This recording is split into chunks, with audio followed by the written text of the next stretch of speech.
Ah non, ça c'est la fin. Pour vous parler de l'œuvre de Gustave Courbet, voilà comment ça a commencé. Nous voici aujourd'hui réunis pour vous dire pourquoi j'aime les lasagnes. Cette œuvre? Oui, j'aime cette œuvre parce qu'il y a un petit garçon, et puis il y a des chiens, des chats, et puis il y a des messieurs, il y a des madames. Attends, c'est quoi ça? Quoi ça? Bah là, regarde. Où là? Et tu vois pas les tétons? Ah ouais, donc toi tu trouves ça complètement normal qu'au milieu de tous ces gens, il y ait une nana à poil qui monte ses tétons. Non mais là c'est une image. Elle est là pour représenter la femme muse, nue comme la vérité. En fait, le peintre Gustave Courbet a souhaité représenter une métaphore. C'est clair qu'il est méga fort. Une métaphore. C'est une image. Donc dans son tableau, l'atelier du peintre... Il n'y avait pas beaucoup de lumière. Quoi? De lumière. Ah oui, tu vois bien comme il galère la Courbet à faire sa peinture. Il est tout courbé sur sa toile. Non, en même temps c'est pas sa faute. T'as vu, les plafonds sont super hauts. Les mecs ils devaient galérer à changer les ampoules. Les ampoules? L'invention des ampoules c'est en 1878.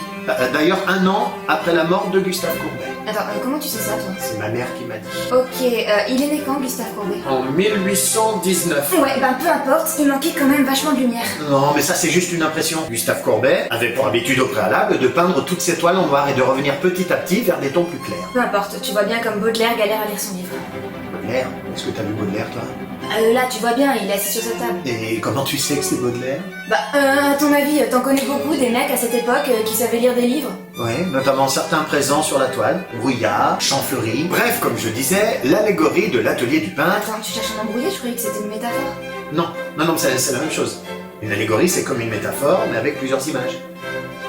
Donc, tous les personnages présents dans cette œuvre ont joué un rôle essentiel dans la vie de Gustave Courbet. À droite, les personnes qu'il connaît personnellement. À gauche, le peuple en général. Et lui, au centre, médiateur de ces deux mondes. Bon, il faut savoir que très peu de peintres se sont jusque-là représentés au centre de leurs œuvres. Avec sa femme, son fils et son chat. Non, ça, je t'avais déjà expliqué. En fait, c'était des symboles. Tu cherches à m'embrouiller en fait.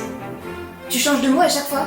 Non, mais ces personnages étaient là en tant que figure de bienveillance. Pour conclure, voici comment Gustave Courbet décrivait son œuvre. C'est ma manière de voir la société, dans ses intérêts et ses passions. nul. Ah ouais? Et toi, je suis sûre que tu sais même pas pourquoi, à côté de Baudelaire, il y a un vide. Faut peut-être que je demande à ma mère. Quand on y regarde de plus près, on y voit une femme. C'était la muse de Baudelaire. Après une déchirante rupture, il a demandé à Gustave Courbet de la faire disparaître. Le peintre s'est exécuté. On peut encore voir les contours de la femme, comme gommés, effacés du tableau. C'est très intéressant. Voilà, c'était notre coup de cœur pour l'atelier du peintre de Gustave Courbet. Une œuvre présente au musée du Louvre depuis 1920. C'est bon, ça y est? T'as tout dit? T'as fini? Merci, et à bientôt. Dis-moi, on n'avait pas dit que c'était moi qui devais terminer la vidéo, normalement? Si.